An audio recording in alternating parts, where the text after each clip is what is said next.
Delhi international एअरपोर्टवर ground स्टाफचा CISFच्या जवानांना एक कॉल येतो की एक अनोळखी मुलगा अर्धा तास विमानाच्या रनवेवर एकटाच फिरताना दिसतोय।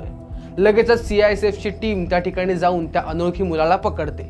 हा मुलगा थंडीने कुडकुडत होता। त्या मुलाची जेव्हा चौकशी झाली तेव्हा काही धक्कादायक गोष्टी समोर आल्या। हा 13 वर्षांचा मुलगा अफगाणिस्तानहून आलाय।